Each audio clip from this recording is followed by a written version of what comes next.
การสร้างธาตุไอเฮือนแก้วซึ่งเป็นสาเหตุของปัญหาโลกร้อนสหภาพยุโรปได้ออกกฎระเบียบใหม่เพื่อต้านการตัดไม้ทำลายป่าโดยบ่อนุญาตให้นำเข้าสินค้าถ้าหากว่าสินค้าดังกล่าวมาจากพื้นที่ที่มีการตัดไม้ทำลายป่ากฎระเบียบดังกล่าวจะถูกบังคับใช้เต็มทีในต้นปี 2026 ฉะนั้นจึงมีความจำเป็นในการกะเกี่ยมความพร้อมเพื่อพิสูจน์แหล่งที่มาของสินค้าและการยั่งยืนเพื่อให้ครบถ้วนตามกฎ CPC แม่นสหกรณ์หนึ่งที่ส่งออกกาแฟเข้าสหภาพยุโรปฉะนั้นแล้วจึงมีความจำเป็นที่จะต้องได้เกี่ยมพร้อมต่อกฎระเบียบดังกล่าว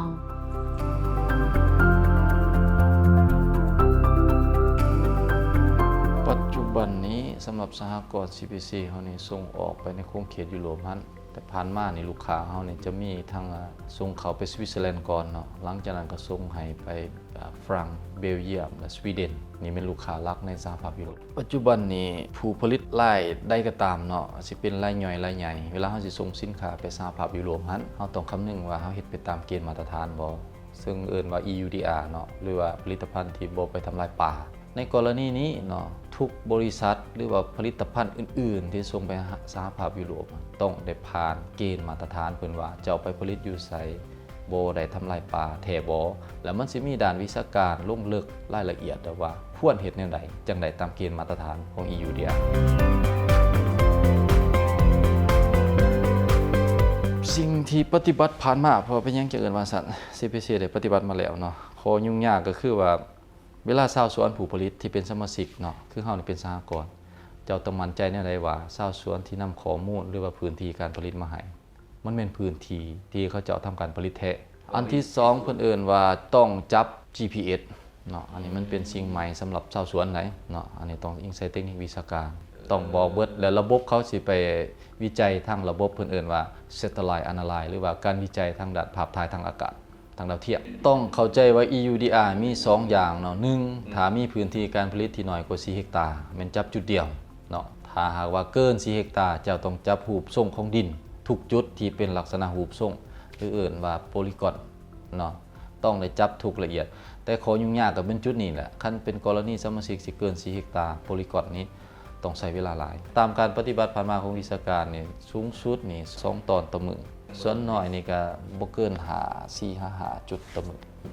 แต่ว่าในค่าใช้จ่ายในการปฏิบัติคันเทียบใส่เฮาเนาะสมาชิกเฮา600กว่าครอบครัวแน่นอนนะจะต้องประกอบด้านอุปกรณ์ต้องผู้ให้วิชาการก็ไล่ประมาณว่า CPC เฮ็ด600กว่าครอบครัว 2,000 กว่าเฮกตาร์เนี่ยใส่กำลังคนใส่จำนวนมหาศาลสำหรับเฮาสมาชิกขนาดใหญ่เนาะผู้นึงได้5จุด10มื้อ50 100มื้อ500ประมาณ120วันหนึ่ง150,000เครื่องมือยังบ่ทันนับตัวแพงกว่าหมู่แม่นพวกเครื่องมือ PS แม่นระดับ10กว่าล้านต่อเครื่อง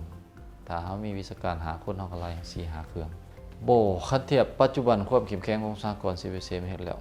และมีฐานข้อมูลเฉพาะแล้วเรียบร้อยมีได้ส่งให้ลูกค้าเวลาเฮาสิส่งออกว่าต้องมีที่มา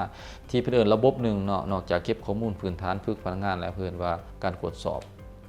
ที่มาต้นทางของผลิตภัณฑ์หรือเพิ่นเอิ้นว่า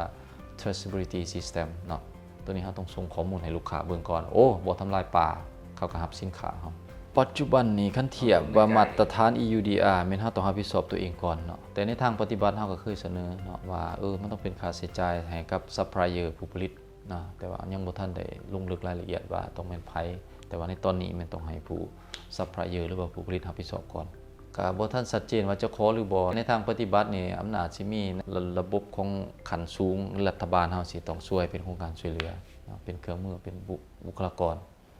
เป็นทุนฮอด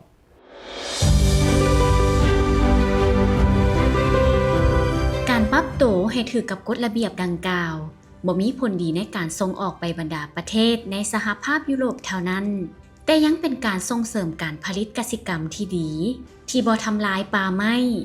เฮ็ดให้ปัญหาการเปลี่ยนแปลงสภาพอากาศในประเทศลาวและทั่วโลกได้รับการแก้ไขไปเทื่อละก้าว